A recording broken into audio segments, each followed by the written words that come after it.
감사합니다. 오늘 우리가 지금 계속해서 에스라 1장에 있는 말씀을 생각하고 있는데요. 우리가 살아가고 있는 이 세상을 보게 되면 철저하게 우리 인간들에 대해서 평가할 때에 숫자로 환산하고 그 가치를 매기고 있는 그런 현실을 우리가 보게 되어집니다. 직장에서 보면은 연봉이 얼마 받았다, 또 실적이 어느 정도 된다, 그러면 인센티브를 주고 그 수치에 따라서 그 직장에서 그 사람을 평가하는 것을 보게 되죠. 또 은행에서는 마찬가지입니다. 신용 등급을 보게 됩니다. 우리가 대출을 받을 때 그 개인의 신용 등급이 어떠냐에 따라서 대출을 많이 할 수도 있고 또 적게 할 수도 받을 수도 있다는 것을 압니다. 자산의 규모 역시도 마찬가지입니다. 은행에서 회사의 그 자산의 규모를 통해서 많은 그런 평가들을 하게 되어지죠.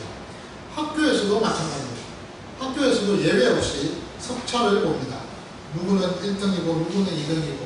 근데 요즘은 제가 보니까 옛날처럼 학교에서 그 석차를 볼 때에 통괄적으로 포괄해서 몇 등 이렇게 보는 경우도 있지만 각 과목마다 그 개개인의 그 특징들을 살펴서 석차를 매기는 것을 보게 되어집니다. 그리고 스펙도 마찬가지입니다. 어떤 스펙을 갖고 있느냐에 따라서 그 사람의 합격선을 생각하게 되죠. 이런 모든 것들을 우리의 존재 증명에서 요구하는 것을 보게 됩니다. 이 세상의 계산법은요, 지극히 효율적이라고 우리가 말할 수가 있습니다. 그러나 반면에도 미혹합니다. 잔인합니다. 그 숫자를 통해서 모든 것을 평가하기 때문이죠. 만약에 우리가요, 그들의 기준에 미치지 못하게 된다면, 그리고 그 생산성을 잃어버리게 되어진다면 어떨까요? 아마 세상은 아무런 죄책감 없이 우리라는 이 숫자를 그 장부에서 가차없이 이렇게 지워버리지 않을까 생각합니다. 썰모를 나간 나고자, 그 나고자는 기억할 필요가 없다는 것이 이 세상이 이렇게 작동되어지는 방식입니다. 생활 양식입니다. 살아가는 방식이죠. 오늘 우리가 함께 펼치고 있는 이 에스라 2장에 있는 이 말씀 역시도 온통 딱딱하고 그러면서도 메마른 숫자로 가득 차 있습니다. 성경을 통해서 우리가 보게 될 때 그 성경을 통독하고 있는 성도들이 아마 가장 지루하고 굉장히 힘들어하는 이 내용들 가운데 이 에스라의 2장도 동일하게 포함되지 않을까 생각합니다. 바벨론 포로에서 들어온 각 가문과 지역의 명단, 그리고 그들이 끌고 온 가족들의 숫자가 끊임없이 지금 기록되어지고 있는 것을 보게 됩니다. 그런데 여러분, 세상의 이 역사적인 관점에서 우리가 볼 때는요, 여기에 이 숫자는요, 사실 제국의 장부에서 버려진 패배자들의 통계에 불과하다는 사실입니다. 사실 이 숫자는 그렇게 중요하지가 않습니다. 그대한 이 페르시아의 제국의 눈으로 볼 때 유다포로 기환자들은요, 있어도 그만이고 없어도 그만인 그런 언제든지 역사 속에서 지워져도 좋을 그러한 소수의 약자에 지나지 않는다는 사실입니다. 그러나 여기 오늘 성경은 우리에게 이 세상의 계산법을 완전히 뒤엎는 하나님의 그 위대한 생명의 계산법을 우리에게 제시하고 있는 것을 보게 되어집니다. 이 빽빽하게 기록되어진 이 숫자 이면에 나타나고 있는 자기 백성의 작은 신음과 그 눈물들을 오늘 하나님은 기억하고 계신다는 것이죠. 단 한 사람도 지금 낙오시키지 않으시겠다는 이 하나님의 가장 집요하고도 그리고 또한 생명의 사랑이 숨겨져 있다는 사실입니다. 그래서 오늘 저는 이 말씀을 통해서요, 세상에 매긴 이 가짜 숫자에 속아 낙심하고 숨죽여 있던 우리의 그 신년 속에 그리스도 예수의 그 풍성한 생명이 회복되는 그런 시간이 되었으면 좋겠습니다. 나아가서 그 생명을 전하는 강력한 제자로서 일어나는 그런 역사가 오늘 이 말씀을 통해서 여러분들에게 도전적으로 일어났으면 좋겠습니다. 오늘 본문의 64절에 보니까 예루살렘으로 들어온 배 중에 최종 그 합계가 잘 나타나고 있습니다. 64절에 보니까 온 회중의 합계가 42,360명이요 라고 했습니다. 이 명단에 참으로 우리가 좀 놀라움을 금치 못합니다. 우리가 앞서 몇 주 전에 말씀드린 대로 에스라 3장 2장에 나오는 그 내용 3절부터 63절까지 그 모든 기록의 내용들을 보면 가문별로 또 지역별로 우리가 그 숫자들 인구들을 계산을 직접 해보게 되면요 사실은 맞지 않습니다. 총계는요 29,818명입니다. 그 숫자밖에 나오지 않아요. 그런데 64절에서는 분명히 선언하기를 42,360명이라고 했습니다. 무려 12,542명이라는 이 숫자가 차이가 난다는 말이죠. 근데 더 놀라운 것은요 느헤미야 7장에 있는 말씀도 마찬가지입니다. 거기에도 동일하게 12,542명이라는 이 숫자가 차이 나고 있는 것을 보게 됩니다. 이것이 단순히 뭐 어떤 성경 기자가 지금 산수를 잘못해가지고 계산하던 오류 때문에 그렇기 때문에 이 숫자가 기록되어지는 것인가? 그것은 분명 아니라고 생각합니다. 고대 사회에서 이 계수하는 이 방식에 있어서 인간의 그 어떤 그 장부에 다 담지 못하는 그리고 족보가 불분명하고 자격이 모자라서 또한 소외된 그런 사람들이 분명히 있었을 것입니다. 그런 사람들을 지금 이 족보에 기록을 할 때는 다 기록할 수 없으니 일단은 총계는 얼마라는 것과 차이가 두는 것이 아닌가 생각을 합니다. 인간의 눈으로 보면 틈이 있습니다. 자격도 부족합니다. 구원의 명단에서 탈락해서 마땅한 그런 인생들도 분명히 있을 것입니다. 오늘 우리의 모습도 그렇지 않을까 생각합니다. 우리의 모습도 보면 우리의 행함을 보면은 온전하지 못합니다. 또 우리가 날마다 믿음으로서 살아간다고 하지만은 그 믿음이 날마다 흔들리며 살아가는 것도 사실입니다. 그렇죠. 세상의 기준과 또 율법의 계산법으로 구원의 장부에 결코 환산될 수 없는 허물 많은 존재라는 것이 바로 우리의 현재의 모습이라는 사실입니다. 그런데 여러분, 이 신실하신 하나님께서 우리의 이 불완전한 이 숫자 29,818명입니다. 이 숫자의 이 내 모습에 머무르지를 않으셨다는 사실입니다. 자격 없는 그 자들을 용서해 주셨습니다. 율법의 그 장부 밖으로 밀려난 그 인생들을 찾아내셨어요. 그리고는 기필코 그 찾아낸 인생들의 그 한 사람 한 사람의 인원들을 또다시 기록하고 계셨다는 사실입니다. 그리고는 당신의 그 아들 예수 그리스도의 그 십자가의 보혈의 은혜로 그 빈자리를 기어코 채워넣고 마셨다는 것이죠. 그래서 단 한 명의 영혼도 낙오됨이 없는 완벽한 충만한 구원의 수, 이 충만한 구원의 수의 완성됨을 우리에게 보여주고 있다는 사실입니다. 그래서 오늘 사도 바울이 이렇게 로마서 11장 25절에서 말씀합니다. 이 진리는 이방인의 수가 들어오기까지 이스라엘에 들으는 언약하게 된 것이라고 그렇게 11장 25절에 말합니다. 이방인의 충만한 수라는 이 말이 굉장히 의미가 있고 우리에게는 복음입니다. 요한계시록에 보면 사도 요한이 7장 9절에서 똑같이 이렇게 환상 중에 말씀합니다. 이 일 후에 제가 보니 각 나라와 족속과 백성과 방언에서 아무도 능히 셀 수 없는 큰 무리가 나와 흰옷을 입고 손에 종려가지를 들고 보좌 앞에 어린 양 앞에 서서라고 했습니다.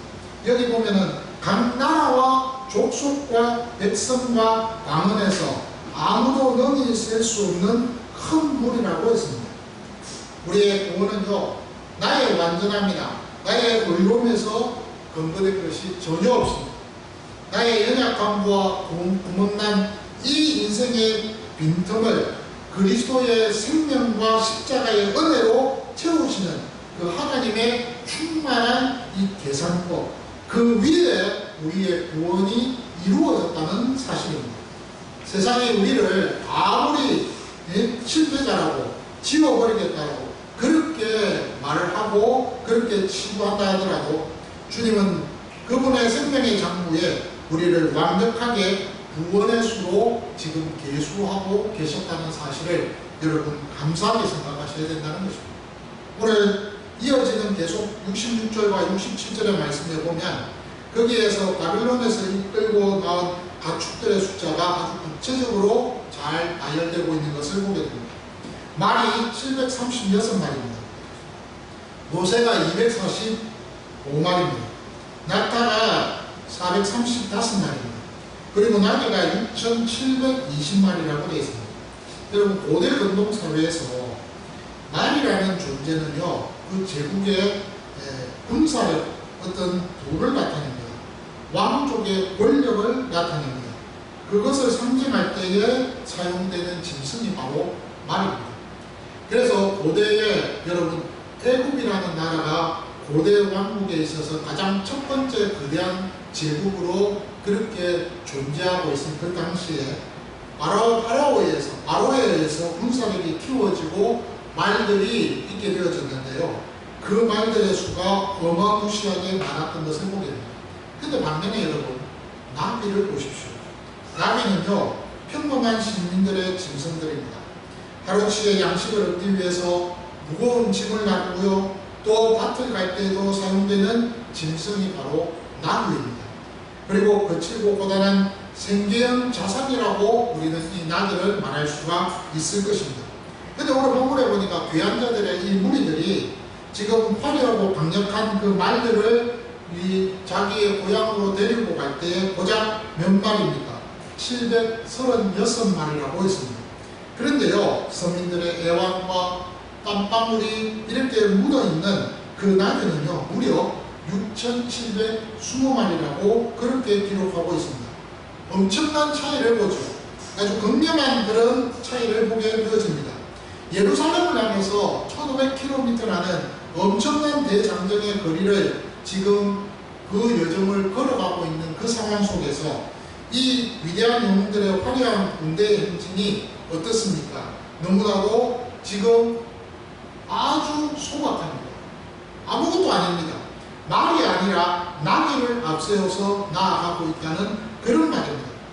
그저 믿음 하나 지키기 위해서 노인과 어린 자녀들을 손에 잡고 가쁜 숨을 몰아쉬면서 느릿느릿 걷는 그 나귀를 이끌고 지금 거친 광야를 거쳐서 자신들의 그 고향 그 예루살렘을 향해서 이스라엘을 향해서 나아가고 있는 이 평범한 소시민들의 모습들을 보게 되어진다는 사실입니다. 세상의 이 역사책에서 보면요, 말을 탄 영웅들의 이름들이 기록되어져 있습니다. 근데 여러분, 세상의 역사책에 나귀를 끌고 가면서 걸으면서 자신들의 여정을 이렇게 표현하고 나타내는 그런 서민들의 이름들은 그 역사책에 발견할 수가 없습니다. 이렇듯 나귀를 끌고 가다가 지쳐서 쓰러지고 어려움을 겪는 그 서민들의 발걸음, 그것들은 사실은 의미 없는, 아무 짝에도 소용없는 그런 존재들이라는 것이죠. 그러나 오늘 하나님은요, 군사력의 상징이었던 이 말보다도 삶의 무게를 지금 감당하고 버티고 걸어온 그 서민들과 함께 같이 했던 그 애완이 담긴 이 나귀의 수, 이 6,720마리를 더 크게 정확하게 세고 그것을 기록해 놓지 않았을까 하는 생각을 해보게 됩니다. 예수님이 이런 말씀을 신약에 했습니다. 마태복음 10장에 보니까 29절에서 31절에 그 말씀에 보니까 이런 말씀이 있습니다. 참새 2마리가 한 아사리온에 팔리지 않느냐. 그러나 너희 아버지께서 허락하지 아니하시면 그 하나도 땅에 떨어지지 아니하리라. 너희는 머리털까지 다 쓰신 바 되었나니 두려워하지 말라. 너희는 많은 참새보다 귀하니라. 그 말이죠. 오늘 여러분, 하나님은요, 거창하고 화려한 이 영웅의 업적에만 감동하시는 분은 아닙니다. 그런 좋은 것도 하나님은 좋아하시지만 매일의 거친 이 삶의 현장 속에서 예수 그리스도의 그 생명을 품고서 그렇게 살아가기 위해서 가족을 책임지고 또한 내게 맡겨진 그 평범한 삶의 나귀를 이끌고 힘겹게 그렇게 한 걸음씩 내딛는 우리의 그 고단한 발걸음, 그 한 걸음 한 걸음도 놓치지 않으시고 하나님은 다 세고 계신다는 그 사실입니다. 그렇기 때문에 우리가 은밀히 눈물을 흘리며 삶의 무게를 지고 나아가려고 하는 그 모습도 주님은 엄밀하게 보시고 그것을 이미 다 세고 계신다는 것이죠. 계속해서 오늘 본문의 64절에 보니까 온 회중이라는 표현이 나옵니다. 히브리 원어로서는 이 말이 하칼이라는 말입니다. 이 말은 하나님의 백성들의 총회를 뜻합니다. 전체를 말합니다. 시작에서는 에클레시아라는 단어입니다. 교회라는 의미를 가지고 있습니다. 그런데 이 온 회중에 이 숫자가 몇 명이라고요? 오늘 본문에 42,360명입니다. 이 숫자 안에 이들이 들어 있었더라 이 말입니다. 그런데 충격적인 단어가 65절에 나타납니다. 그것은 그 외에라는 단어입니다. 그 외에 남종과 여종이 7,337명이요 노래하는 남녀가 200명이라고 65절은 기록합니다. 여기 그 외라는 이 단어는 밀레라트라는 단어입니다. 이것을 직역해보면 그들로부터 완전히 분리되어 있는 것을 의미합니다. 그들을 제외하고 단독으로 라는 그런 의미죠. 완전히 배제된 것, 격리된 것을 말합니다. 그러니까 그 한 원래에 소속되어 있는 그 그룹에 소속되어 있는 자들이 아니라는 것이죠. 원래 그 본질의 그룹이 아니라는 겁니다. 우리로 말하면 외인 구단이라는 그런 의미죠. 당시 세속적인 가치 기준으로 볼 때는 오늘 64절에 42,360명의 그 족보에 뚜렷한 유대인의 그 자유민의 대중들이었지만 오늘 65절에서는요 그 외입니다. 종들과 노래하는 남녀 모두가 이 소유자로서 격리된 그러한 어떤 유흥을 위해서 그 필요한 세속 음악가들로서만 그렇게 표현되어 있는 자들, 한마디로 재산이라는 뜻이죠. 세상의 계산법에서 볼 때에는 이들은 자유민의 명단에서 함께 섞일 수가 없었던 그런 자들입니다. 그래서 완전히 격리되어져서 계산되는 아웃사이드에 있는 자이다. 그래서 이 자들은요 그야말로 어떤 면에서 지금을 보면 외인 구단이라고 서러움과 눈물의 그런 존재들이었습니다. 황폐한 그 폐허가 된 예루살렘으로 이동하는 그 가운데에서 이들에게 있어서 사실 어떤 면에서는 이 사람들은 그 자리 페르시아에서 그냥 정착해서 따라 나서지 않으면은요 그 안락함과 경제적인 기반을 누리며 살아갈 수 있었던 자들이었습니다. 그럼에도 불구하고 이들은요 과감하게 주인들을 따라 나선 것을 보게 되었습니다. 격리된 그 자들, 이 밀레바트라는 한 곳에 완전히 소외되어서 아무런 그런 값어치도 인정받지 못하는 그런 가운데서 그 선을 넘지 못하는 그런 자들이 그 선을 뛰어넘어 또한 귀환의 그 행렬에 자발적으로 동참하게 되어졌다는 말입니다. 왜 이런 용기를 가질 수 있었을까? 어떻게 해서 이들은 이런 동참의 그 행렬 속에 함께 있었을까? 그것은 자기 곁에 있던 이 주인들의 진짜 신앙의 그 모습에 감동했기 때문입니다. 70년이라는 그 세월 속에서 포로 생활을 하면서 눈물로 예루살렘을 바라보면서 기도하는 그 주인들의 그 모습, 그리고 막상 하나님의 그 성전을 재건하라고 돌아갈 때 그 소식을 접할 때 그냥 두도 생각하지 않고 자신들의 모든 재산들을 정리하고 그렇게 광야로 뛰어드는 그 주인들의 그 삶의 모습을 보면서 그러면서 그들이 도전을 받고 충격을 받았다는 거예요. 저는 이 말씀을 준비하면서 이런 생각을 해봤어요. 그런 고레스 왕의 그 칙령을 통해서 이 유대인들이 사실 그 칙령을 받자마자 결정을 해야 되는 그 상황, 갈등 속에서 고뇌 속에서 결정하면서 모든 재산들을 다 정리하는 그 상황, 그럴 때에 그 주인들이 자신들과 함께 했던 이 종들, 남녀 종들과 함께 했던 이 노래하는 이 남녀들에게 뭐라고 분명히 권면하지 않았을까? 너희들의 자유를 찾아가거라. 이제는 나와 함께 하지 않아도 된다고 권면하지 않았겠습니까? 그럼에도 불구하고 그들은요 과감하게 주인과 똑같은 삶의 행렬에 뛰어드는 것을 보게 됩니다. 주인의 삶에 강력하게 흐르는 그 뜨거운 여호와의 그 생명이 이 곁에 있던 이방인들에게 그대로 전념이 되어졌기 때문이었다는 것이죠. 그것 때문에 가능했다는 거예요. 그래서 그 결과 그들은 세상의 유흥을 노래하던 그 입술을 바꾸어서 우리도 당신들처럼 하나님을 따라가겠소. 내가 그 옛날에는 잘 몰랐지만 나는 이방인이었지만 그래도 우리도 그 땅에서 이제는 여호와를 찬양하며 살아가겠소라고 그렇게 결단하면서 그 격리의 선을 깨부수고 이 놀라운 이 귀한 행렬에 함께 합류하게 되었다는 사실입니다. 세상은요 여러분 그 외라는 이 차가운 단어 속에서 많은 것들을 지워버렸습니다. 그 외에 생명의 모든 것들에 있어서 그 외에 라고 했습니다. 그럴 때 그 생명의 하나님은 그들의 숫자 7337명과 이 200명이라는 이 놀라운 숫자를 이 성경의 장부에 단 한 명도 빠짐없이 정확하게 계수해서 그래서 교회 일원으로 삼아주고 계셨다는 사실입니다. 그 외라는 그 단어는 사실은 지금 회중이라는 그 단어와 지금 완전히 상반된 단어였습니다. 그럼에도 불구하고 하나가 되었다는 말입니다. 우리 사도 바울은 에베소서 2장에서 이런 말씀을 합니다. 12절에서 13절에 보니까 그때 너희는 그리스도 밖에 있었고 이스라엘 나라 밖의 사람이라 약속의 언약들에 대하여 외인이요 세상에서는 소망이 없었다고 했습니다. 하나님도 없는 자라고 했습니다. 이제는 전에 멀리 있던 너희가 그리스도 예수 안에서 그리스도의 피로 가까워졌다고 했습니다.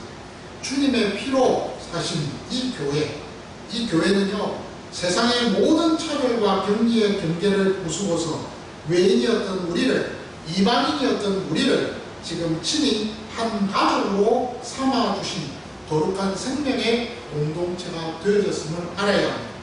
성도 여러분, 오늘 저는 이 말씀을 통하여서 우리 모두가 하나님 앞에서 한번 생각해 보아야 할 것이 있다고 생각합니다. 우리가 우리의 가슴에 손을 얹고 우리가 선지자적인 이 질문에 대해서 한번 답을 해봐야 되지 않을까 할 때입니다. 오늘 우리가 살아가는 이 삶의 자리는 어떠합니까? 우리의 현실을 보면 정말 우리의 현실은 팍팍한 생계 속에서 경제적인 한파와 함께 정말 더 나아지지 아니하는 그런 삶에 우리는 살아가고 있는 사실입니다. 매 순간순간마다 매년마다 우리가 연말이 되면 우리 자신들은 내년에는 좀 더 나아지겠지, 내년에는 더 좋아지겠지 기대하면서 새해를 맞이합니다. 그런데 여러분, 더 나빠지면 더 나빠졌지 좋아지지 않았습니다. 그 옛날에 우리가 남편만 열심히 돈을 벌며 살아가던 그 시대에 가정의 경제는 살아갈 수 있었습니다. 그러나 지금은 어떻습니까? 지금은요 30대, 40대, 20대 다 맞벌이 부부합니다. 그럼에도 불구하고 그들은요 살아가는 그 삶이 팍팍합니다. 그것이 현실입니다. 그러면서 살아가면서도 나의 자기 개발을 위해서 산다고는 하지만 현실적인 것은 너무 살기 힘드니까 그렇다는 것이죠. 성공의 말을 하지 못하면 결국 패배자라는 것입니다. 통장에 그 숫자를 채우지 못하면 결국은 나부자라고 낙인이 찍히고 맙니다. 이 차가운 평가 앞에서 수많은 우리의 성도들이 영적인 숨을 쉬지 못하고 질식하는 그 느낌을 받으며 살아가는 것이 현재의 현실의 이 현실증이라는 사실입니다. 오늘 이 자리에도 우리의 삶에 있어서 자신들의 삶이 엉망진창이며 또 믿음의 그 어떤 계산서에서 마이너스 부호가 찍혀져 있다고 자책하면서 홀로 이렇게 괴로워하고 있는 우리 지체들이 있습니까? 분명한 것은요, 세상으로부터 혹은 직장과 이웃으로부터 너는 있어도 그만, 없어도 그만 이런 존재로서 여러분 살아가는 소외당하는 그 마음의 깊은 상처를 그렇게 가지고 살아가는 그런 존재들, 그런 분들이 계십니까? 분명 오늘 여기에서 주님께서는 말씀하십니다. 세상은요 우리를 숫자로 취급하고 지으려고 하겠지만 예수 그리스도는 그렇지 않다는 겁니다. 십자가에 내어주시기까지 자신을 모든 것들을 내어놓으시고 또한 자신의 그 생명의 장부에 충만한 구원의 수로 우리를 기록해 놓으셨다는 사실입니다. 내 인생의 빈자리는요, 나의 은혜로 채울 것이라고 예수님 분명히 말씀하실 것입니다. 이 선언을 우리가 알고 믿는다면 분명 우리가 한 번쯤은 나를 돌아보는 그런 시간이 되어야 되지 않을까 생각합니다. 여러분들, 우리의 심령 속에 어떤 고난과 세상의 그 압박 속에서 여러분 타오르는 그 예수 그리스도의 진짜 생명을 여러분들은 확인하고 계시고 가지고 계십니까? 바벨론이라는 이 포로지에서 유대인들은 가진 것이 없었습니다. 물질적으로는 풍성했고 모든 삶에 있어서는 여유로웠지만은, 그러나 여러분, 그 속에 여호와의 생명이 빠져 있었기 때문에 항상 그 마음속에는 뭔가 공허 속에서 살았습니다.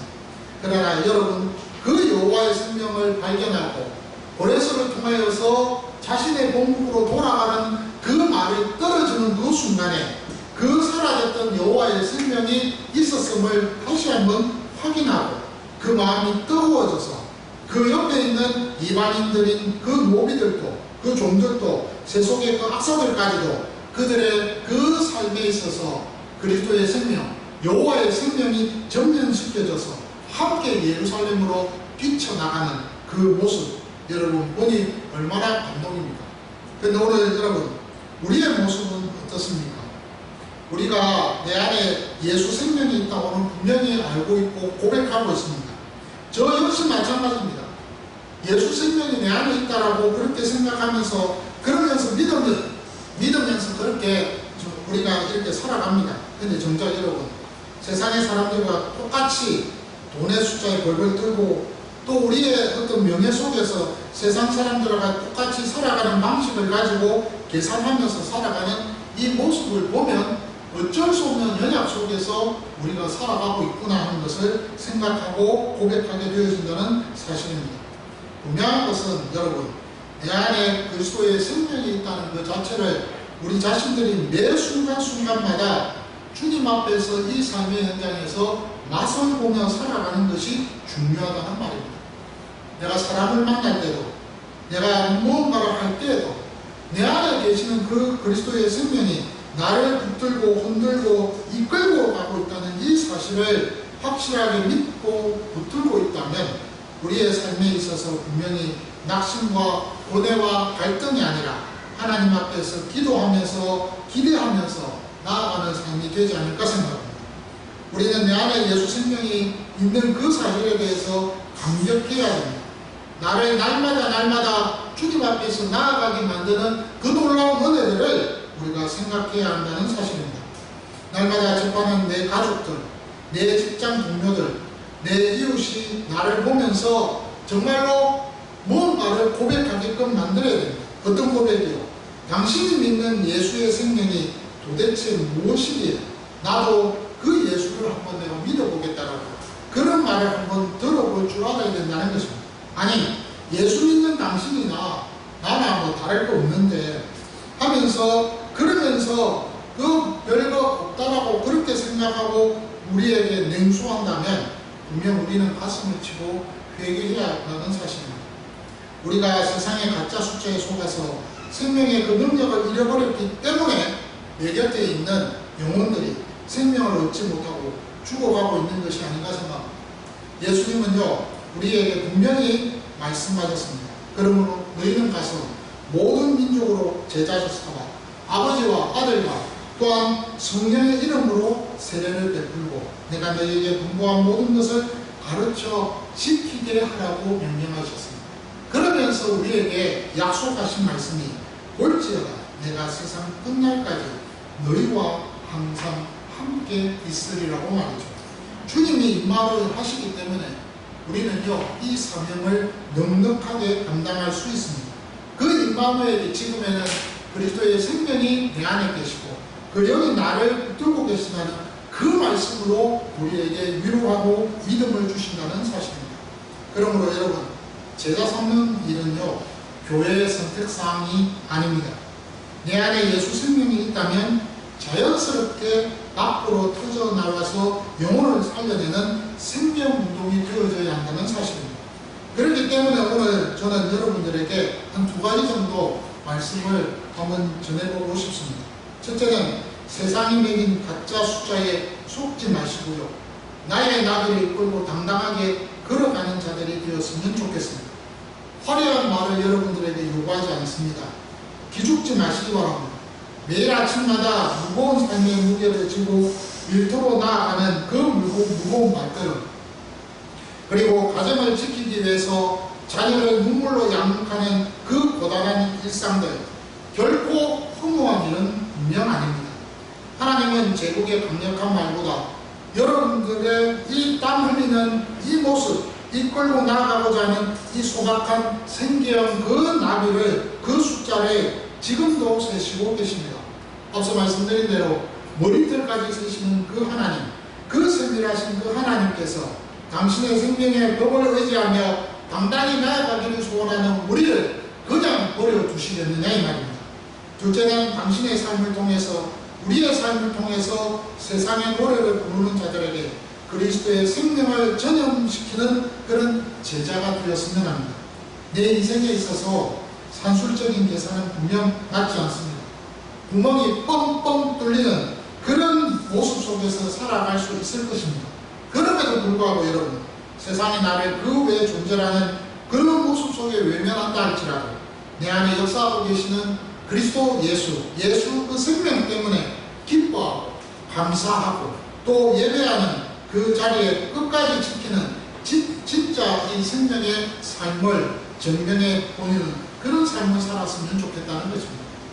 우리가 고난 중에서도 원망하지 않고 이 십자가의 그 주님을 찬양할 때 세상의 헛된 쾌락을 노래하는 여러분들의 그 직장 동료들이 절망과 그런 한탄의 노래를 부르는 여러분의 이웃들이 삶의 그 모습 속에서 전염되어져서 그래서 주님을 찾아오게 된다면 이 또한 얼마나 감사하고 이 또한 얼마나 감격스러운 일이겠습니까?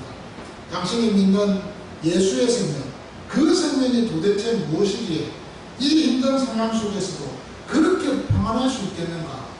그런 말을 여러분들이 들었을 때 그것이 여러분들에게는 위로가 되겠지만 또 한편으로는 여러분들을 통하여서 하나님의 복음의 능력이 이렇게 나타나고 있다는 현실적인 모습도 될 수 있다는 것입니다.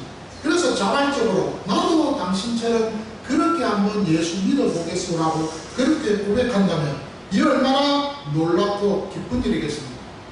오늘 인간의 눈으로 볼 때는요, 이 에스라 2장은 스쳐 지나가는 하나의 역사 속에 따분한 숫자에 불과할 것입니다.